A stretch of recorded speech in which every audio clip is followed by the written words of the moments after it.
In my belief, Congress is tottering to its fall, and one of my great ambitions while in India is to assist it to a peaceful demise. दोस्तों 28 दिसंबर 1885 में बनी Indian national Congress के लिए ये शब्द Lord Curzon के थे। वही कर्जन जो 1905 में हुई बंगाल विभाजन का कारक था। हालांकि उस वक्त लॉर्ड कर्जन को ये बात काफ़ी सोच परख लगी होगी, लेकिन ये बात भी सच है कि हमारे इंडिपेंडेंट स्ट्रगल में एक अहम भूमिका निभाने वाली इंडियन नेशनल कांग्रेस आज भी राष्ट्रीय स्तर पर भारत की दूसरी सबसे बड़ी पॉलिटिकल पार्टी के रूप में खड़ी है।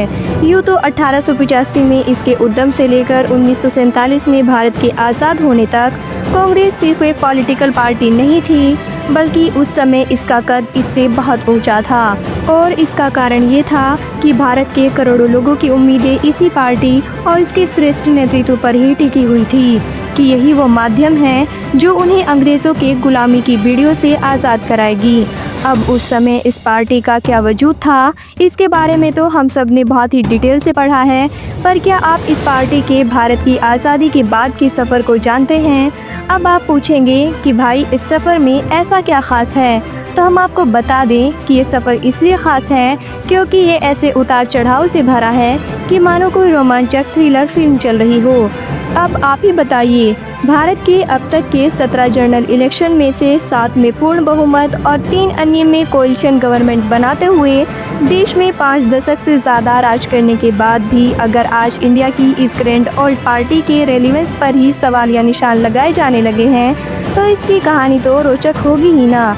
यही नहीं, बहुत से पॉलिटिकल साइंस एक्सपर्ट और एनालिस्ट का तो यहाँ तक मानना है कि आज की ये कांग्रेस वो कांग्रेस है ही नहीं जो 1885 में बनी थी।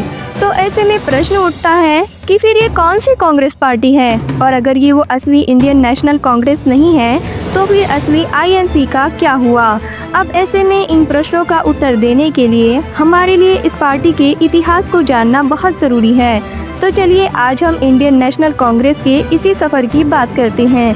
लेकिन दोस्तों, उतार चढ़ाव से भरा कांग्रेस पार्टी का ये सफ़र किसी रोलर कोस्टर राइड से कम नहीं है। इसलिए अपनी कुर्सी की पेटियां बांध लीजिए और चल पड़िए हमारे साथ इस रोचक सफ़र पर। Congress under Nehru one man show. दोस्तों 15 अगस्त 1947 में जब भारत आज़ाद हुआ, तब से लेकर 1951-52 में हुई फर्स्ट जनरल इलेक्शन तक भारत की कॉन्स्टिट्यूएंट असेंबली ही उसकी पॉलिसी मेकिंग लेजिस्लेटिव असेंबली का भी काम किया करती थी। ऐसे में इन जनरल इलेक्शंस में ही पहली बार आज़ाद भारत की जनता अपने मताधिकार का प्रयोग करने जा रही थी।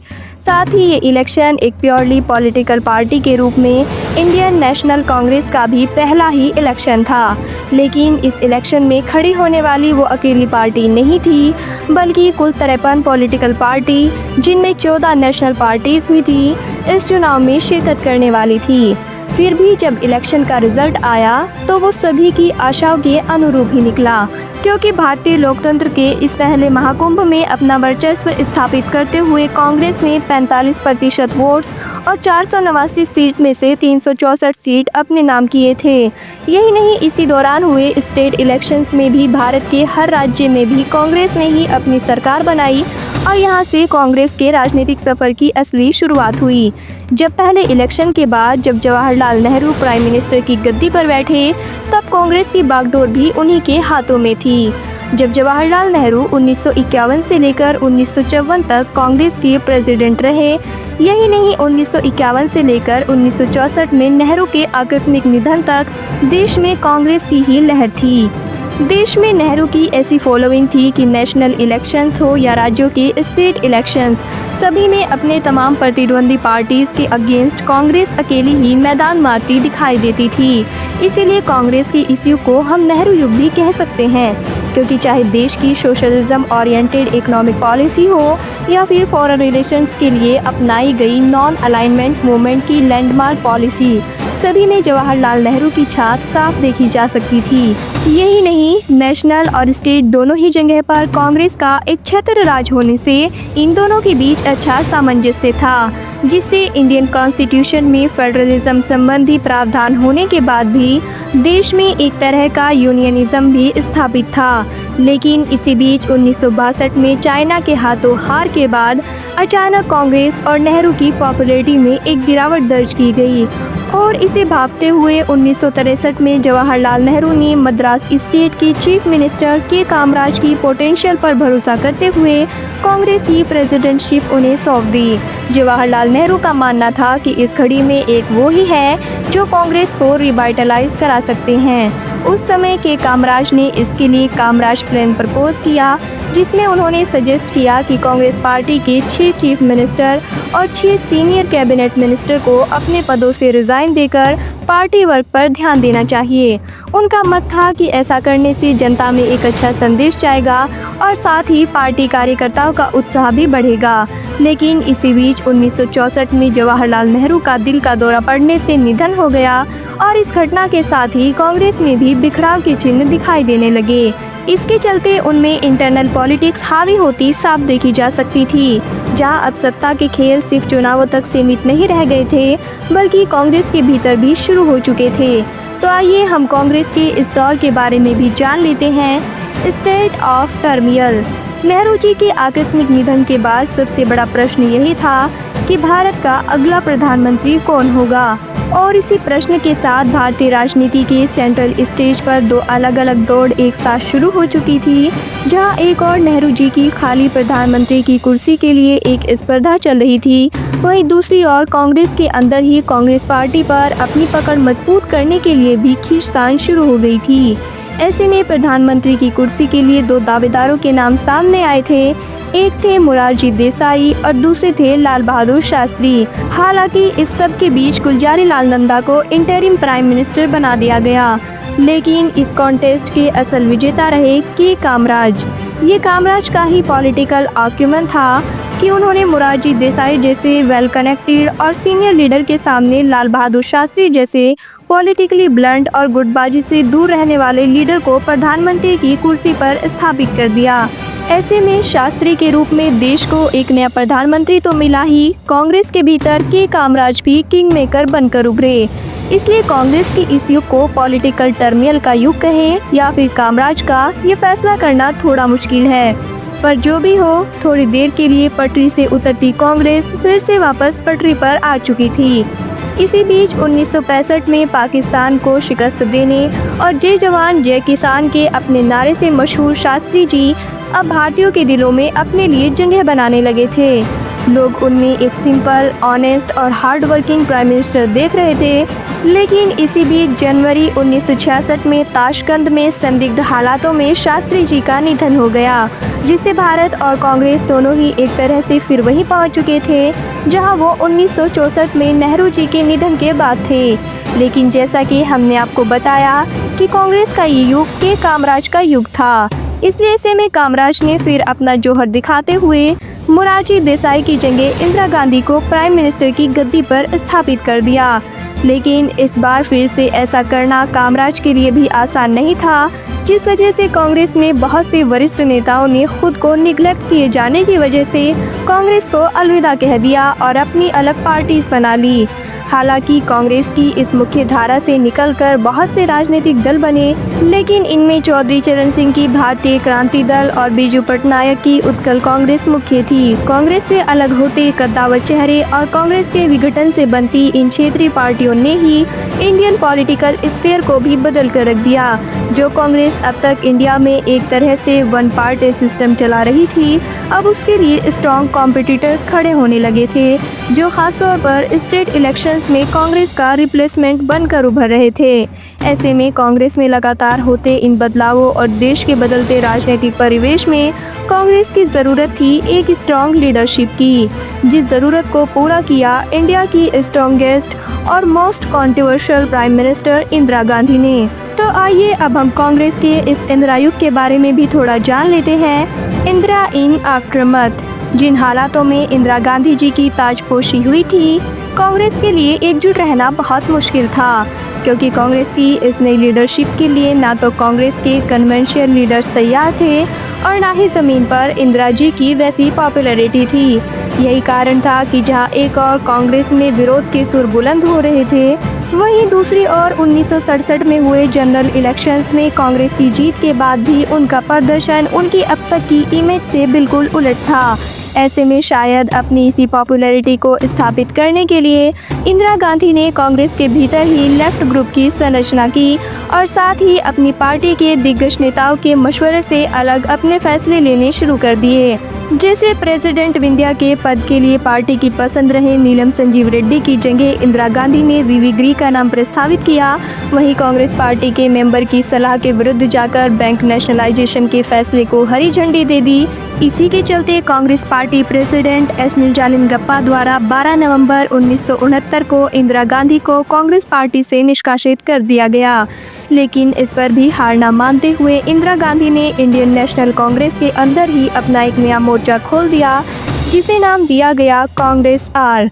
वहीं दूसरी ओर ओरिजिनल कांग्रेस पार्टी को इंडियन नेशनल कांग्रेस ओ के नाम से जाना जाने लगा, जिसके प्रिंसिपल लीडर्स थे कामराज, मुरारजी देसाई, निजालिंगप्पा और एस के पाटिल।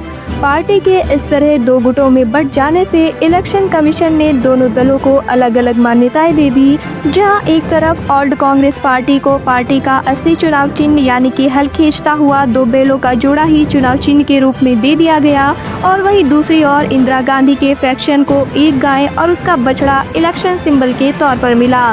फिर भी इन धुरंधर लीडर्स के बीच इंदिरा ने कांग्रेस पार्टी पर अपनी पकड़ और मजबूत कर ली, जिसकी वजह से ऑल इंडिया कांग्रेस कमेटी के 705 में से 446 मेंबर्स इंदिरा गांधी के साथ हो लिए। वहीं दूसरी ओर ओरिजिनल कांग्रेस पार्टी को केवल 65 एमपीज का ही समर्थन प्राप्त हुआ। ऐसे में लोगों को विश्वास हो गया कि इंदिरा गांधी ही कांग्रेस की असली उत्तराधिकारी है और उन्हीं की पार्टी असली कांग्रेस है।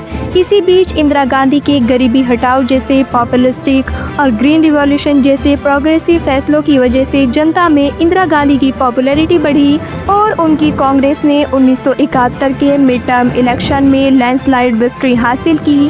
पर इस कहानी का अगला मोड़ आया 12 जून 1975 को। इलाहाबाद हाई कोर्ट ने इंदिरा गांधी के लोकसभा इलेक्शन को इलेक्टोरल मेल प्रैक्टिस के आरोप में इनवैलिड घोषित कर दिया, जिससे कांग्रेस के भीतर और बाहर दोनों ही जगह इंदिरा गांधी के रेजिग्नेशन की मांग उठाई जाने लगी। लेकिन इंदिरा गांधी ने ये मांग दरकिनार करते हुए सुप्रीम कोर्ट में अपील कर दी। साथ ही इस मामले को लेकर अपना विरोध बढ़ता देख इंदिरा गांधी ने भारतीय लोकतंत्र का सबसे विवादित फैसला किया, जिसमें पीएम इंदिरा गांधी की ही रिकमेंडेशन पर प्रेसिडेंट फखरुद्दीन अली अहमद ने आर्टिकल 352 के अंतर्गत 25 जून 1975 को नेशनल इमरजेंसी डिक्लेयर कर दी। लगभग 21 महीने चली इस नेशनल इमरजेंसी में सभी विरोधी पार्टीज के लीडर्स को बिना उचित सुनवाई जेल में डाल दिया गया। यही नहीं, इंदिरा गांधी की स्टेट मिशनरी और ख़ास तौर पर उनके बड़े बेटे संजय गांधी ने इंडियन मास के लीगल, पॉलिटिकल और डेमोक्रेटिक राइट्स तक की धज्जियां उड़ा कर रख दी। 23 मार्च 1977 को जब ये इमरजेंसी ऑफिशियली ख़त्म हुई और प्रिजनर्स को रिलीज़ कर दिया गया, तो लोकसभा के फ्रेश इलेक्शंस होना लाजमी था, क्योंकि इमरजेंसी की वजह से लोकसभा का कार्यकाल ऑलरेडी 2 साल एक्सटेंड हो चुका था। ऐसे में मार्च 1977 में ही इलेक्शन ऑर्गेनाइज करवाए गए, जिसमें जनता पार्टी के नाम से एकजुट हुई एंटी इंदिरा अपोजिशन पार्टीज ने लैंडस्लाइड विक्ट्री हासिल की। यही नहीं, इंदिरा गांधी अपनी लोकसभा सीट बचा पाने में भी नाकामयाब रही। ऐसे में ये माना जाने लगा था कि ये इंदिरा गांधी और कांग्रेस का अंत है। लेकिन इसी बीच जनवरी 1978 में इंदिरा गांधी अपने सहयोगियों के साथ मिलकर कांग्रेस से अलग हो गई और उन्होंने एक नई अपोजिशन पार्टी बनाई, जिसका नाम कांग्रेस आई रखा गया। इस नाम में आई फॉर इंदिरा को सिग्निफाई करता था, जो 1996 तक कांग्रेस पार्टी के नाम से जुड़ा रहा। कांग्रेस के इस नए मेकओवर ने मानो उनमें नई जान फूंक दी, क्योंकि जनता गवर्नमेंट के सरकार गिर जाने से 1980 में कराए गए जनरल इलेक्शन में इंदिरा गांधी की इस कांग्रेस आई ने लैंडस्लाइड विक्ट्री अपने नाम की और इसी के साथ ही इंदिरा गांधी फिर प्रधानमंत्री की कुर्सी पर जा बैठी। वहीं 1984 के जनरल इलेक्शंस में इलेक्शन कमीशन ने भी ये डिक्लेयर कर दिया कि इंदिरा की ही कांग्रेस आई ही असली कांग्रेस मानी जाएगी। लेकिन इसी साल इंदिरा गांधी की इस नृशंस हत्या ने पूरे देश को झंझोड़ कर रख दिया। ऐसे में अनाथ हो चुकी कांग्रेस और प्रधानमंत्री की कुर्सी को एक बार फिर नेतृत्व की जरूरत थी, जिसे पूरा किया इंदिरा गांधी के पुत्र राजीव गांधी ने। लेकिन इन दोनों गद्दियों को यंग और अनएक्सपीरियंस्ड राजीव गांधी को सौंपने के साथ ही कांग्रेस के भविष्य को लेकर ये बात भी स्पष्ट हो गई थी कि अब ये कांग्रेस वो कांग्रेस नहीं है जो 1885 में बनी थी, बल्कि ये इंदिरा गांधी की कांग्रेस है, जिसमें अब वंशवाद का बोलबाला रहेगा और उनके पुत्र इसे आगे बढ़ाएंगे। इस पर इंदिरा गांधी की हत्या से स्पष्ट पूरे देश ने कांग्रेस और उसके नए उत्तराधिकारी को अपने सर आंखों पर बिठाया और यहाँ से ऐसा लगा कि अब कांग्रेस का वर्चस्व ऐसे ही कायम रहेगा। लेकिन लगभग यहीं से कांग्रेस की राह कठिन होनी शुरू हो गई थी। मिड 1980 आते आते भारत का राजनीतिक मंच परिपक्व हो चुका था।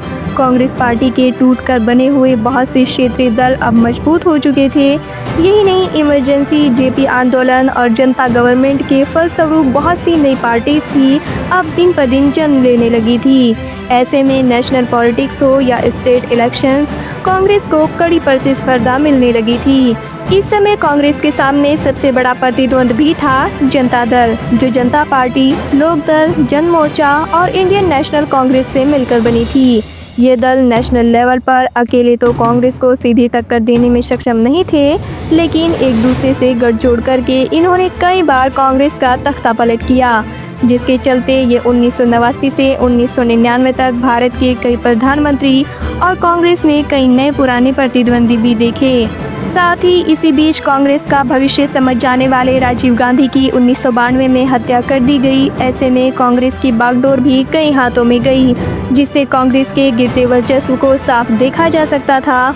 लेकिन कांग्रेस में इस उठापटक के फेज को ख़त्म होते होते भारत की नई सबसे बड़ी पार्टी बीजेपी का उदय हो चुका था, जो अब नेशनल डेमोक्रेटिक अलायंस के रूप में इन सभी छोटे छोटे दलों का नेतृत्व करने की क्षमता रखती थी। वहीं दूसरी ओर 1996 में कांग्रेस आय ने भी अपने इंदिरा गांधी के समय से जुड़े इस आय को अपने से अलग कर दिया और फिर से केवल इंडियन नेशनल कांग्रेस के नाम से जाना जाने लगी। ऐसे में इस नई कांग्रेस ने भी अपनी गिरती पॉपुलैरिटी और बदलते हालातों से समझौता करते हुए गठजोड़ की पॉलिटिक्स शुरू कर दी। तो चलिए अब हम कांग्रेस के इस आखिरी और करंट फेज को भी करीब से जान लेते हैं, द डाउनफॉल। दोस्तों, मिड 1990 से ही देश के राजनीतिक मंच पर कांग्रेस का वर्चस्व गिरने लगा था। एक सक्षम नेतृत्व की कमी, अपनी गवर्नेंस के दौरान लगे भ्रष्टाचार के आरोप और देश की परिपक्व होती राजनीति में कांग्रेस अपनी जमीन तलाश पाने में स्ट्रगल कर रही थी। इसी बीच जब 1998 में राजीव गांधी की पत्नी श्रीमती सोनिया गांधी को उनके विदेशी बैकग्राउंड और राजनीतिक समझ न होने के बावजूद कांग्रेस प्रेसिडेंट बनाया गया, तो इस पार्टी के डायनेस्टिक पॉलिटिक्स पर भी मोहर लग गई। तो अब से लगभग 25 साल बीत जाने के बाद भी कांग्रेस की डोर मुख्यतः सोनिया गांधी के हाथों में ही रही, जिसे बीच बीच में उनके पुत्र श्री राहुल गांधी को भी सौंप दिया जाता है। लेकिन यहाँ समझने वाली बात ये भी है कि ये पार्टी वो 1885 की इंडियन नेशनल कांग्रेस नहीं है, बल्कि इंदिरा गांधी द्वारा बनाई गई कांग्रेस आई का ही रूपांतरण है। ऐसे में इसका एक परिवार के इर्द गिर्द घूमना समझना मुश्किल नहीं है। हालांकि ये बात भी सही है कि 1998 के बाद भी कांग्रेस ने 2 कॉन्सिक्यूटिव टर्म्स में देश पर शासन चलाया था, लेकिन ये शासन भी यूपीए यानी कि यूनाइटेड प्रोग्रेसिव अलायंस के नाम से गठजोड़ से ही संभव हो पाया था। उस पर भी इस सरकार को रिमोट कंट्रोल की सरकार कहा जाता था, जिसका कंट्रोल कांग्रेस प्रेसिडेंट के हाथों में ही था। यही नहीं, अगर हम आज की स्थिति में भी देखें तो कांग्रेस अपने सर्वाइवल के लिए स्ट्रगल करती दिखाई दे रही है। बीते 2 दशकों में नेशनल लेवल पॉलिटिक्स में 1980 में जन्मी बीजेपी और स्टेट लेवल पर बीजेपी और उसके बाद जन्मे बहुत से राजनीतिक दल कांग्रेस से उसकी ज़मीन खींच चुके हैं, और इसका कारण अभी वही है जो लगभग 2.5 दशक पहले था, यानी सक्षम नेतृत्व की कमी और डायनेस्टिक पॉलिटिक्स। यही वजह है कि धीरे धीरे न केवल जनता इस पार्टी से डिटैच होती जा रही है, बल्कि इस पार्टी के ही शीर्ष नेतृत्व एक एक करके इसका साथ छोड़ते चले जा रहे हैं। पर फिर भी ये बात सोच का विषय है कि इस देश को 6 प्रधानमंत्री देने के बाद भी आज ये पार्टी केवल 2 राज्यों में ही अपने बल पर सरकार बनाने में सक्षम हो पाई है।